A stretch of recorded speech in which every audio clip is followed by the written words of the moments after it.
Hello everyone, it's me, Marnik90, the only power scaler on YouTube who doesn't start off his videos by saying it's your host or it's your boy. Because let's face it, with a microphone like mine, I'm neither of those things. Today's power scaling topic is a pressing matter of the lore and scaling behind the golden triangle of gods from the Legend of Zelda series, the Triforce.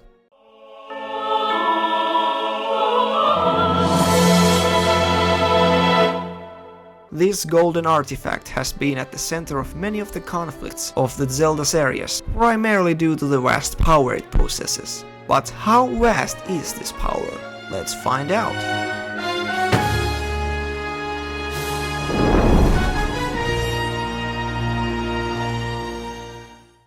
In this video, I will try my best to address as many things about the Triforce nature and abilities as possible, and clear out some of the misconceptions surrounding the thing. I will go over its description and feats that both the individual pieces and the completed Triforce have performed, to find out the true power level of the sacred object. And for those who believe time is rupees, here are some time codes for you busybodies that just want to hear a particular part of my video, the actual analysis or the debunks. First things first, we are introduced to the Triforce in the first Legend of Zelda game, where it plays the role of McGuffin that Ganon wants to take over the Kingdom of Hyrule and possibly the entire world. In this game, only 2 Triforce pieces are present, so whether this means only 2 pieces are required for taking over the world is up for debate, but games prequels such as Ocarina of Time clearly indicates that Ganon is after the completed Triforce here. What is stated about the Triforce's powers is that they're mystical in nature, but nothing else is revealed till Link to the Past. What do you mean Link's adventure introduces the third piece? What of it? In Link to the Past's game manual, Triforce is given its first fleshed out description. It is revealed to be small yet powerful portion of the essence of the 3 golden goddesses, beings that created the world of Hyrule. Being a portion of these nigh omnipotent deities, Triforce can effectively grant wishes. It is also described to have the power over a sacred realm, a dimension it is typically chilling in. Its power cannot distinguish between good and evil, meaning that it can be used for both good and evil wishes. As you know, it's inanimate object and all, which is contradicted in the very same game. To be fair, a lot of information from Link to the Past gets retconned later on, mainly by its prequel, Ocarina of Time, which is pretty much prequel to every Zelda in one way or another. This includes things like Ganon getting his hands on full Triforce right away when he entered the Sacred Realm, making unspecified wish. But in Ocarina of Time, the McGuffin is revealed to break into 3 fragments if somebody that's not balanced between power, wisdom and courage touches it. Ganon also enters Sacred Realm by killing his followers, and Master Sword was apparently created to defeat the Triforce. So anyway, the rest of the information regarding Triforce surprisingly doesn't really get contradicted later on, but rather reinforced in the games like Ocarina of Time and Link Between Worlds. Hyrule Historia, the series Bible, also states the same facts about the triangle, going as far as claiming it to be omnipotent, a description Triforce is given in multiple instances, cementing it as overpowered, overused and possibly overhyped object of epic proportions. There also exists a statement in A Link to the Past's Japanese game manual that indicates that Triforce isn't just a portion of the goddess's power, but actually a representation of it that has access to all of their power. However, the initial explanation that it's just a fraction is more consistent throughout the franchise. With this information and lore in mind, I'd like to move on to the various feats and showings the godly triangle has achieved across Zelda timeline. First, we'll go over the individual Triforce pieces and discover if they are more powerful than we are generally led to believe.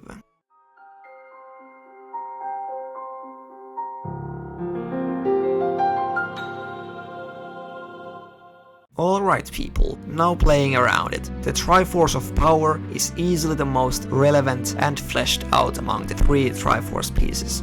And most overrated. The Triangle of Power is the source of the main villain Ganondorf's demonic might and immortality. In various games, it's stated to grant him quote, limitless power and magic, as well as potent invulnerability to all kinds of bodily harm. With the Triforce of Power, Ganondorf has walked off, castles collapsing on him, scoffed at a dragon spirit roasting his ass with fire, powered through impalement by sacred weapons, and chilled at the center of a kingdom which was flooded by a body of water that turned most of the world into a glorified swimming pool for gods. Also, it has the ability to turn him into Demon Boar Man. So apparently it can be achieved by a trident of darkness, and even without any objects of power.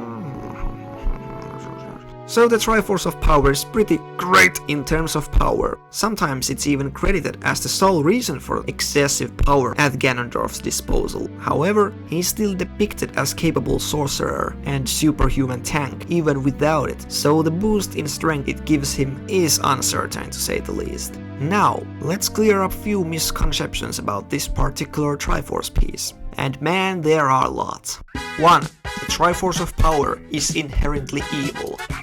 The powers associated with Ganondorf's use of the Triforce, such as dark magic and transforming into a demon, as well as other depictions of the thing, kinda paint an evil picture of the Triforce of Power. However, Goddess of Power, Din, who bestowed power to the piece of, well, power, is never associated with evil in any way, nor does any supplementary material or game directly suggest this to be the case. Heck, in Skyward Sword, Demise is revealed to be the source of Ganon's evil, a being explicitly separate from the goddesses, further distancing them from the whole evil thing. There's pretty much no evidence to support the claim of evil Triforce piece, and thankfully I don't see this misconception pop out that often anymore. Oh yeah, and there's also the fact that Triforce is stated to be indifferent towards good and bad wishes anyway, so there. 2. Triforce of Power grants Ganondorf infinite strength and invulnerability. No. Just no.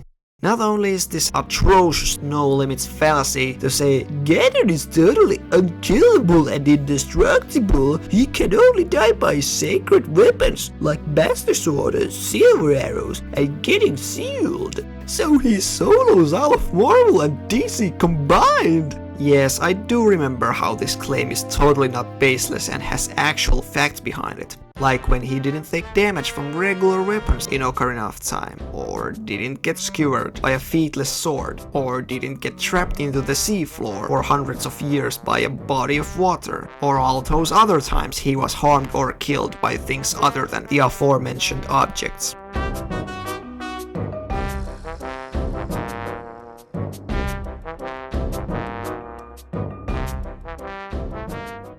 So, how potent is Ganondorf's supposed invulnerability?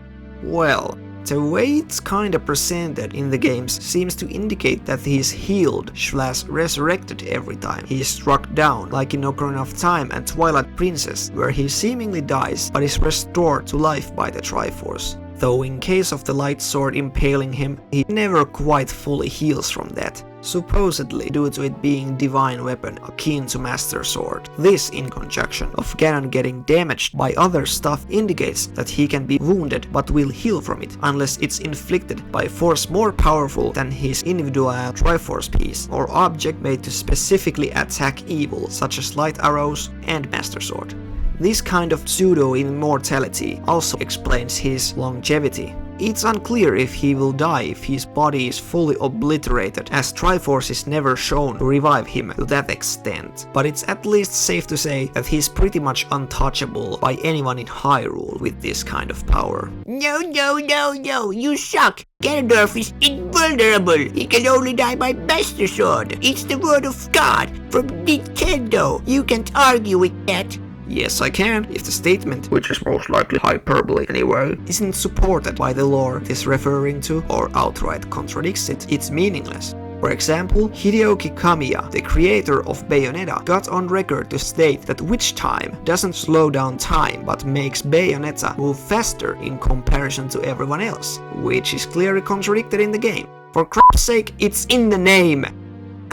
Anyway, The same thing applies here. We've seen Ganon take damage from other weapons, and those he's weak to, he just heals from it. Arguing that he has some all-powerful shield around him that nulls all attacks is laughable, when we've seen that's not the case. The infinite strength statement, on the other hand, I had really hard time to even find in-game source for this one, but aside from being easily debunked due to the lack of feats, it can be interpreted multiple ways, like it can mean never-ending strength, or some other hyperbole nonsense of the same sort. But let's face it, Ganondorf's stamina hasn't exactly been shown to be endless in the past.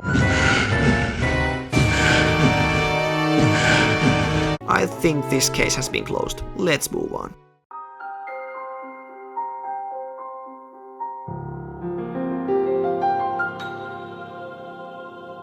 Triforce of Wisdom is described as the power that grants knowledge to its wielder and rarely sees any use in the series. While not explicitly stated, people often credit it as the reason for Princess Zelda's magical and telepathic abilities. However, she displays these abilities even without the Triforce, so saying that it has ability to bestow magic is...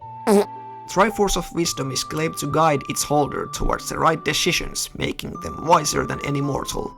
Except not, as this statement is made by Zelda Wiki, and it links to the Link to the Past manual we are so eager to take as 100% accurate, and it says nothing of the sort actually. I mean, I can't even really point to any explicit instances where Zelda displayed wisdom of divine level, because that doesn't, happen.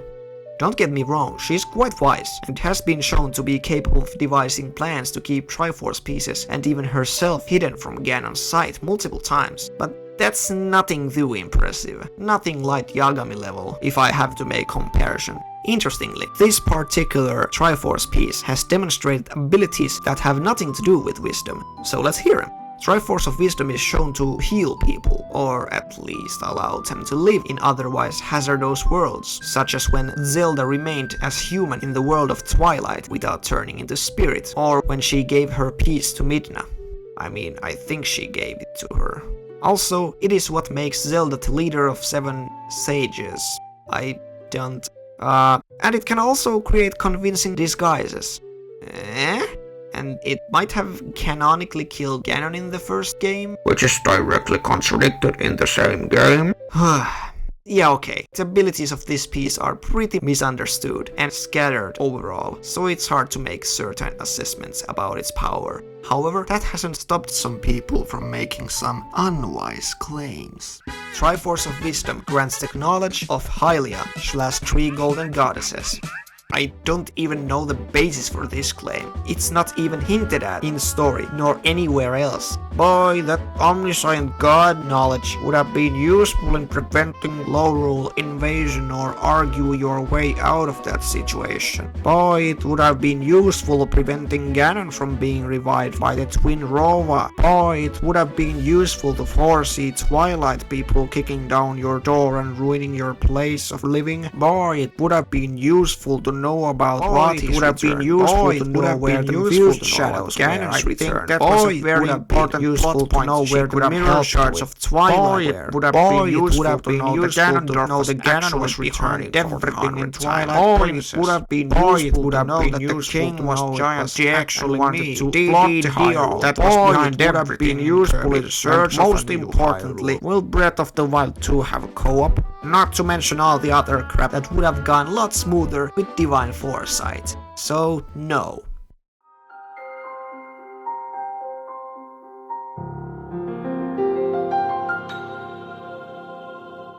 Triforce of Courage might be even more nebulous than Triforce of Wisdom. While its primary ability is tied to Courage, it never seems to grant Link any boost in that department, as he faces just the same kind of dangerous shit just as well in the games where he doesn't have Triforce. Heck, he didn't have it in Majora's Mask, and that game is regarded to be creepy as shit by fans. Triforce of Courage has demonstrated few actual abilities as well. When transported into corrupting world of Twilight, Link doesn't lose his body and becomes spirit, meaning that the Triforce grants Link a degree of magical/spiritual resistance, albeit shittier one than that given to Zelda by Triforce of Wisdom, as he is still transformed into a wolf. This resistance to magic is also shown to repel stuff akin to curses, as well as shadow beasts, and to Volga's fire breath, though it should be noted that Link has also demonstrated inherent magic resistance before the Twilight Princess, such as in Link to the Past, where in the Dark World he doesn't transform into monster, though this might be a function of Master Sword that is also known to repel magic, also shown off in Twilight Princess.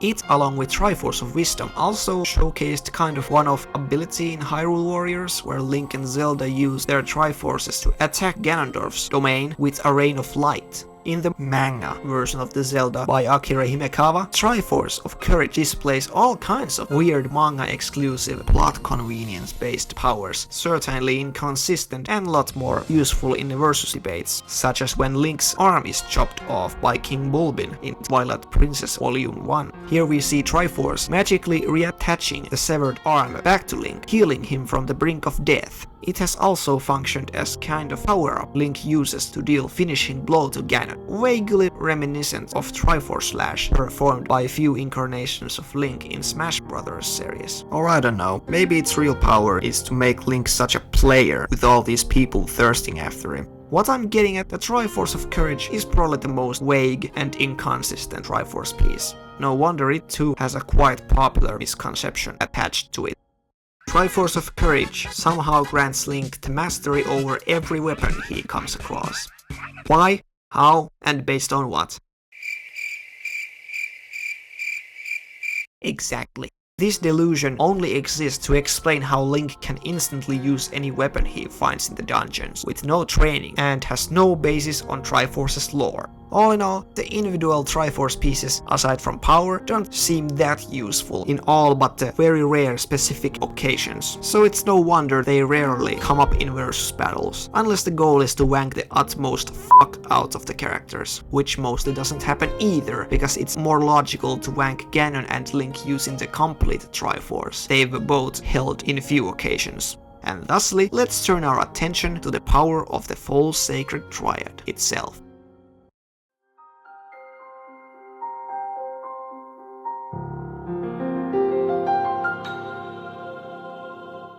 The desired object in the center of everything in Zelda, the full Triforce, is much more powerful than some of its parts. It has made only a handful of appearances where its power is actually invoked. It is used once during Link's Adventure, Wind Waker, Skyward Sword, and Link Between Worlds, and twice in Link to the Past and few times in Hyrule Warriors. The 1 or 2 times it's used in manga or any other non-game media are identical to their video game source materials, so they're not worth talking about. There's also a few wishes Triforce is able to grant supposedly, but never gets a chance. These wishes being Ganon's and Demise's dream to conquer the world, and Princess Hilda's wish to restore the Kingdom of Lorule to its former state. At no point are we led to believe the wish-granting device would be unable to grant these requests, so we can count those among the feats the Triforce can perform.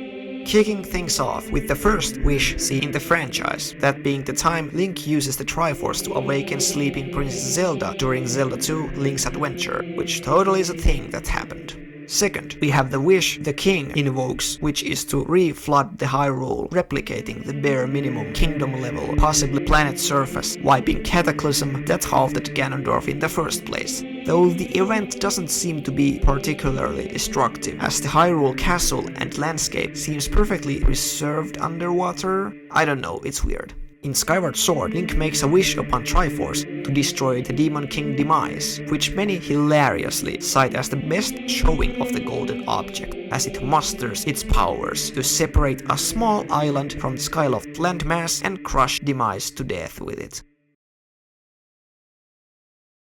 Meanwhile, in Link Between Worlds, Link and Zelda used the Triforce in a very Jafar-esque way by recreating the broken Triforce of Lorule, so the thieving bastards would leave them alone. This is impressive considering that Lorule is parallel world to Hyrule, meaning that the Triforce's range is at least trans-universal, though arguments can be made that it's easier due to traveling to Lorule being accessible thanks to the fissures connecting it to Hyrule's world. The two wishes from Link to the Past are a bit trickier topic. Apparently, Ganon managed to kill Link and Zelda and take their Triforce pieces during alternate ending for Ocarina of Time, explaining how he had the complete Triforce during the game. Once again, the game manual is not helping, as it doesn't know what Ganon wished for. The game itself states that he wished for Sacred Realm to become Dark World, but Ocarina of retcons and every game afterwards effectively renders this a plot hole by stating that Dark World is automatic function of Sacred Realm that doesn't even happen thanks to the Triforce. There's also this implication that he might have wished ruination to Hyrule, as disaster befell the kingdom shortly after he was sealed to the Dark World. There's also implication that he wished to become a Mandrake Ganon, which again is contradicted by OOT. All the more confusing, in the game's finale, Triforce is just sitting in the back room after Link beats up Ganon, saying that it's still waiting for a wish. So why wasn't Ganon using it during the game? Was he waiting to gain access to Light Realm to use it to conquer Hyrule? But he had access to Light Realm via his alter ego Agahim. So... As great of a game as LTTP is, I'm starting to think that it doesn't make any sense when put beside other games. Regardless, the wish Link makes at the end of the game is straightforward. In true Boo Saga fashion, his wish is for Hyrule to return to the state it was before any of the Agahims and Ganon's shenanigans, which not only erases all the corruption to the land, but also brings back the people killed by Agahim, including Link's uncle, showing that Triforce can resurrect people. In Hyrule Warriors, Triforce is featured prominently. First time, it's assembled by sorceress Sia, who opens portals through time and space, bringing in bits and pieces of various locations from across child timeline into the present day of the game. This is one of the most impressive feats performed by the Triforce. Its power to reach through time and space is also shown capable of affecting other timelines. Though stuff is generally crazier in Hyrule Warriors, as both Sia and Ganondorf are able to summon people and monsters throughout time even without any Triforce pieces or objects of power. Even past version of Link has been able to separate Ganon's soul in four and seal it to different times. But the most OP of all, Phantom Ganon of all things, has been shown to cause rift between child and adult timeline by stealing some of Sia's magic along with Triforce of Power. So full Triforce, which scales way above all of this, should easily be capable of same timeline fuckery and even more. Also confirmed by Triforce being able to casually restore these rifts. During the endgame, Ganondorf apparently uses the complete Triforce to remake Hyrule and possibly the world into his image, though it's possible he used his own power for this feat, as the spell is clearly weakened by taking control over Hyrule Castle. Don't ask me how this works, it's Warriors game. After losing his base, Ganondorf wasn't done, and he used the Triforce to become Dark Beast Ganon once again. This version of Ganon is the most powerful we've seen so far, taking on Hyrule Warriors' version of Link and Zelda, Lana, and heroes across the different eras of Hyrule simultaneously, and only reason he is defeated are the light arrows of Zelda amped up by everyone's life forces. Oh, and I guess the heroes used the Triforce to destroy Ganon, but that's really not a feat. He was 1 foot away from a grave at that point. Also, there's some discussion on if Zelda wished upon the full Triforce multiple times in Breath of the Wild, where the full crest appears on her hand. Though how'd she do that if she acts like she doesn't know what the fuck is going on the first time she uses it against some guardians? Triforce is also called sealing power in that game. So either Zelda doesn't know it's the Triforce that does the sealing, or Triforce has been completely forgotten by that point in time, which both sound unlikely. Vague as the game is about the Triforce, I think it would be weird if Zelda really could spam the wish granting power in the game, but can't use it to destroy Ganon, only seal it? Ask yourself, was Ganon really that powerful? this leads me to believe that the sealing power is either different function of Triforce, or that Zelda uses its power for her own magic, similar how we've seen Link and Ganon do the same. Maybe Breath of the Wild sequel will answer this, who knows. Triforce on its own has also displayed various powers where it has not been wished upon, such as teleporting Link across the world in Oracle's areas, and creating something called Triforce portals, able to warp people as far as between different dimensions, as seen in Triforced Heroes, Hyrule Warriors, and even in Cadence of Hyrule. To summarize, we've seen Triforce be utilized for Kingdom to surface wiping feats of power, manipulation that exceeds to other universes and dimensions, even being able to affect life itself and even multiple timelines at once, empowering Ganondorf beyond any opponent seen in the series Fight Me, placing its consistent showings at planetary to potential timeline levels, and having trans-universal range, bare minimum. So, seems pretty overpowered, right? Well, don't please nerf just yet, as the Triforce is probably the most ranked item in the video game landscape, with the possible exception of Kirby. Now, it's my time to slap those misinformed pieces of out of proportion headcanons, and hopefully educate the general populace of the things like excuses, assumptions, and no limits fallacies. So let's dive in and see what are the limits of the Triforce, and debunk common misconceptions. 1. Triforce is omnipotent, being stated as such. Well, fuck, where do I even begin? Alright, first Google the general idea behind hyperboles and feats versus statements, and while you're doing that, I'll draw you outline of what omnipotence even is.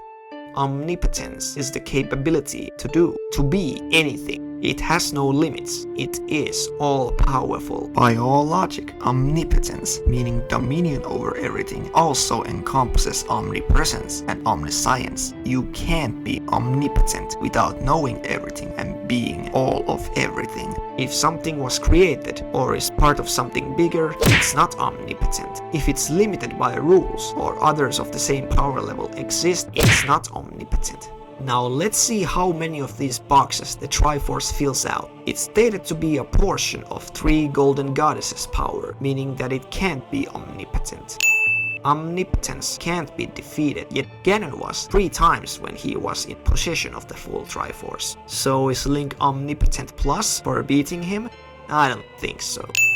Also, absolute fodder like low-rule citizens completely obliterated their Triforce. I guess they are omnipotent for destroying it. I guess Triforce is also restricted by rules like how it expresses different wishes more strongly, so we can count that too. And of course, multiples of it exist as seen with low-rule's Triforce. The Triforce has quite clearly demonstrated that it's not as omnipotent as claimed. Taking such a grand statement at face value is like saying Frieza is the strongest being in the universe due to being stated as such, though his actual feats contradict this. Keep in mind, my intention here is not to trash on Triforce for not being omnipotent, since nothing in fiction is. That's not a big loss. What justifies the use of the word omnipotence when talked about Triforce is just pure context. It might seem omnipotent in the world of Zelda, because nothing comes even close to its power, in the same manner as technologies like nuclear bomb would seem omnipotent to the people of Stone Age. The Triforce can grant any and all wishes, including erasing beings from existence. Now this is a hilarious one that's pretty common, not quite as bad as claiming something to be omnipotent, but still, just because the Triforce has never demonstrated incapability to grant a wish, it shouldn't be assumed that it can grant any wish. Now forgive me for using Dragon Ball Z as an example again, but I just have to make this comparison. The titular Dragon Balls are stated to grant any wish. Heck, Shenron is even claimed to be omnipotent, until the Saiyan Saga, where it's revealed they can't grant wishes that are beyond the power of their creator. It can be argued that Triforce simply hasn't hit this kind of limit yet, due to the Golden Goddesses, its creators, being so freakishly powerful, though it's unreasonable to think literally anything is within Triforce's capabilities, like destroying the goddesses when it's just part of their power. In other words, wishes it can grant might have set limit, like being able to grant anything on a planetary range, or universal range, or what have you. Another funny thing to note is how people who rep Triforce in versus battles like to cite its ability to wish people out of existence when there actually is evidence to the contrary. In Skyward Sword, when Link wished for quote destruction of demise, Triforce accomplished this by flattening him like a pancake under a rock.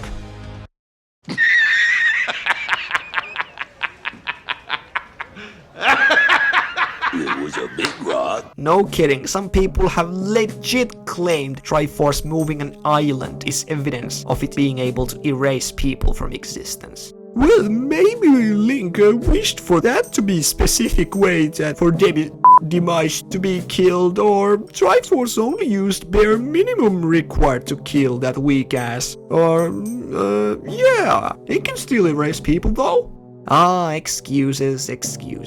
Literally nothing in game supports these claims, so we must go by the logical route and assume this is how Triforce responds when it's asked to destroy someone, until proven otherwise. Next.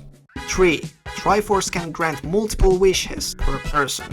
Okay, so this is actually a tricky one to explain. Generally, it's talked about how Triforce can grant only a single wish, and even in Wind Waker, it disappears after the king makes his, ruining Ganondorf's shot at getting wish granted. Triforce disappearing here is pretty undisputable plot point. My guess is that it returns to the Sacred Realm. This is the only time Triforce is actually seen disappear on screen, but all of this is somewhat inconsistent across Zelda games, as in Skyward Sword, Triforce seems to linger on front of statue of Goddess after Link makes his wish, leaving me to wonder why Girahim didn't try to nab it. I guess there's that one later scene which shows the full crest on Link's hand, but Zelda says it's the mark of hero, and Link never makes any wishes with it, so I don't know what to make of it. Besides, the full crest has appeared on people with only one Triforce piece before. Similarly, in Hyrule Warriors, Sia and Ganondorf get to keep the full Triforce after getting one wish granted, so this seems to be thanks to Sia using some kind of bullshit magic able to restrain Triforce pieces from escaping. It's still implied she can have another wish after gathering the Triforce pieces once more. It doesn't change the fact though that Ganondorf potentially makes 2 wishes. As you might have noticed, in none of these instances second wish is made, except for the Hyrule Warriors Ganon one potentially, as it's always another person that uses the lingering Triforce, like in Link to the Past and in Hyrule Warriors, which I'm still trying to figure out the Triforce mechanics for. And the time it was used in Breath of the Wild, we don't actually know if Zelda even wished upon the Triforce, since she didn't even know she had it. So, or I could be wrong and she just gets infinite wishes, and for some fucking reason can't just kill Ganon completely and outright with it, which sounds unlikely. I don't know, maybe there wasn't big enough rock nearby to squash him with. More consistently, Triforce has allowed 1 wish per person, with arguably 2 instances that allowed for multiple wishes to be made. And even then, only one of them had same person getting 2, so it's kinda weird. 4. Triforce can warp the Sacred Realm, meaning it's universal.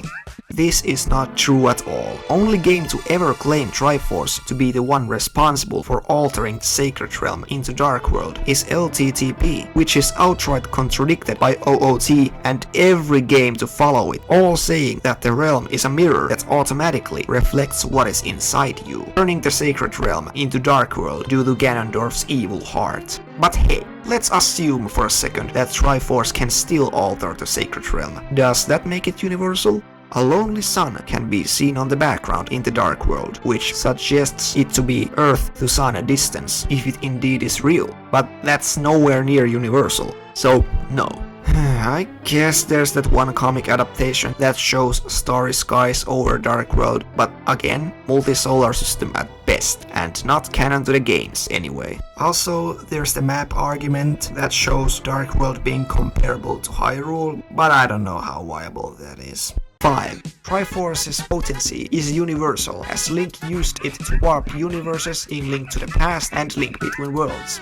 Oh boy, this is a stupid one. So apparently some people don't get Link to the Past and Between Worlds, or just think it's edgy to claim Link uses Triforce to affect universes in these games, when in actuality it's never once suggested or implied. In Link to the Past, Link reverses the damage Ganon did to the entire universe. No, he reversed the damage Agahim did to Kingdom of Hyrule, which specifically is, as you might have guessed, not even a planet, but a fucking kingdom. It reads right here. In Link Between Worlds, Link and Zelda restored the universe of Lorule. No, only the Kingdom of Lorule was in ruin. Universes are not mentioned even once in the game. Also, they didn't even restore the kingdom, but instead chose to resurrect their Triforce to make it prosper again. The damage caused to Lorule wasn't that bad anyways, if you actually played the game. It's actually pretty comparable to Breath of the Wild's post-apocalyptic kingdom upon inspection. So, f*** you. 6. Demise is universal, so Triforce should be as well, as it killed him. What the freaking are you even talking about? Demise, the flaming afro with a butt for face. Universal? Where? How? Apparently because he said, "I'll prepare arena for our fight." That's nothing. If he had said, "create arena for our fight," we could use that as a dimension creating feat, but by saying prepare, it can mean anything. He could create a rift or a portal that leads to dimension that already exists, or an illusion, anything. But hey, let's take it for a fact that he created the final battle arena. You know, let's just take it with zero evidence and see if that will make him universal. Apparently, there's a star there. Well, that's possibly solar system outlier. Whoop-de-freaking-do. So that sun can easily be artificial or whatever. Funny enough, the people that claim Demise is universal via this questionable feat probably are the ones denying Kaguya's and Yuhabak more blatant and consistent solar system level feats from Naruto and Bleach. So let's debunk Demise's universal/solar system outlier via the law of consistency, aka comparing this feat to his consistent showings and lore. In the opening narration of Skyward Sword, Demise is stated to have emerged from the earth, not from another universe mind you, and he mounted, quote, brutal assault on surface people in order to gain Triforce to, you guessed it, take over the world. Of course! This implies that he would not be able to accomplish this feat without it. But let's give him a benefit of doubt. Demise, with an army mind you, ravages the surface world so bad the goddess Hylia sends the rest of the humanity to the skies, which apparently is out of his reach. Universal range, am I right? Afterwards, Demise is defeated by Hylia and her army, which considered Proto, Koroks and Gorons relevant. I mean, they're all universal definitely. In one of the guidebooks, Demise is stated to be able to destroy the world. Towards the end of the game, we see Demise once more in the form of Imprisoned, who according to Impa was gaining a lot of his former power back. Let's be generous and say he was at half power, even though it's implied to be a lot more, and laugh at how this universal threat dies by a small island squashing him. Wow, what a goddamn legend. Also, the dude considers natural lightning a viable option during his fight with Link. And that's all I have to debunk about the Triforce. Well, might as well end this on a more positive note, which means wanking and theorizing about the true maximum potential of the Triforce. Maestro, music!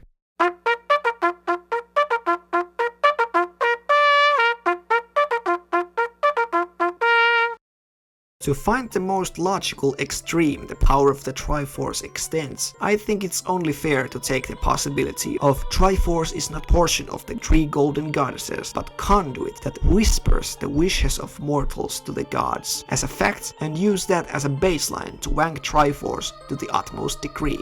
Not much is known of the three golden goddesses, other than that these mystical beings are regarded as the most powerful beings of the Zelda franchise, hailed as the creators of Hyrule and possibly beyond. Looking at the Link to the Past's description of the creation of the Hyrule, we learn of the vast power of the goddesses. Quote, the three goddesses descended from a distant nebula to the world that was, and created order and life. God of Power died mountains red and created land. God of Wisdom created science and wizardry. And God of Courage created life and animals. They scanned from distant nebula to the world that already existed. Created land? Okay, maybe we won't be using surface level goddesses that are oddly consistent with Triforce's feats within every game except for Hyrule Warriors, but forget that. Just forget all of that. I've already told you that Link to the Past manual can't be trusted. Heck, it even refers to the goddesses as male. Clearly it's full of crap. The events of Hyrule's creation told in OOT paint a little more detailed picture of the goddesses and the process of creation. According to the Great Deku Tree, before time began and before spirits and life existed, there existed primordial chaos on which the goddesses laid their creation work. Moving in timeless realm should already indicate that they have at least inaccessible speed. However, the claim of goddesses created the universe from nothing that some people hold is flat out untrue, as it stated that there existed chaos before the goddesses. Pretty much the same things from LTTP are described, with Goddess of Power Din creating the earth, now more explicitly, and Goddess of Wisdom Nauru's creation is described as spirit of law instead of wizardry and science. There is some debate over what that law actually is that mortals are created to uphold. Does it mean laws of the nature, fundamental laws of the physics in the universe, or just boring law school stuff? To maximize Triforce's power for the purposes of this video, we assume that it means laws of physics like gravity and such, probably even time, as creating that has to have happened at some point. Or not point since there was no time, or isn't, or you know what I mean. This is supported by a goddess of time existing under the three goddesses, so I think we can make this assumption. The goddesses are also supposedly creators of light spirits from Twilight Princess, the Light Force and Sacred Realm. There also exists some evidence that not only did the goddesses create Hyrule, but parallel worlds such as the world of the Ocean King, Termina and Lorule. However, I can't for the life of me find any semblance of confirmation on them creating entire universes with this feat, as every version of the creation story only ever mentions Hyrule and its planet. However, I think it's not too unreasonable to assume that if these parallel realms really exist in their own universes, that the goddesses created them in their entirety. Also, while not exactly stated in OOT, existing before time in primordial chaos kinda implies that the universe had to come around thanks to the efforts of goddesses, also given credence by the fact that time was likely a creation by them. The goddesses are at least universal plus in terms of power, with the creation of at least 4 universe-sized realms that also hold other dimensions of unknown size within them, such as Silent and Twilight realms among others. There's also possibility for entire multiverse being created by them, but there's no statements for such. Regardless, there is a possibility that others like Termina and Lorule exist, but just haven't been shown to us. Other things the goddesses are shown to be capable of is some form of fate manipulation, as spirits of Link and Zelda are endlessly destined to reincarnate to balance the eternal reincarnating hatred of Demise, aka Ganon. This is multiple times stated to be decision of goddesses, hence the titles chosen by the goddesses and the will of the goddesses when referring to this destiny in multiple games. It is so outright shown that the spirit of hero isn't explicitly fated to defeat Ganon every time, hence the downfall timeline and the time the goddesses were forced to act up to seal Ganondorf under the Great Sea, since the hero isn't available, meaning that goddesses don't outright control the fates of all living beings. However, their ability to effect events to accomplish various outcomes is still very impressive. Assuming the Triforce really can do all the things goddesses are supposedly able to, it should be capable of universal creation, warping and resurrecting things in the universe and others to high degree, creation of law and physics that govern the world, such as time, as well as manipulation of fate to some degree. Now obviously limits the Triforce has displayed might contradict some of these feats, but I think at least some of them are not out of its capabilities. Triforce has already demonstrated it can meddle with time and reach other universes, and even recreate objects that are on par with it. So there's always room for possibility. So anyway, respect the hell out of Triforce. Just just don't act like it's auto-win if you rep it in a versus battle, as arguments like in-character and speed difference between its user and opponent and its limits are important to the discussion. Alright, thank you for watching. This was a fun topic for me. I hope you liked it and that you spread the word of the awesome might of the Triforce, as well as slap all the misconceptionists into the face with logic. But no, seriously, I don't claim to have all the answers. I'm always open for more discussions regarding the scaling I do on this channel. So go ahead, I hope this opens up some interesting discussions and questions down in the comments. Also, please like and subscribe. I mean, you don't have to, but it would make me happy. Otherwise, I'll see you on the next video. I really have a lot of stuff planned for the year, power scaling videos and others. But for now, I'm Mario90 signing out. Bye bye.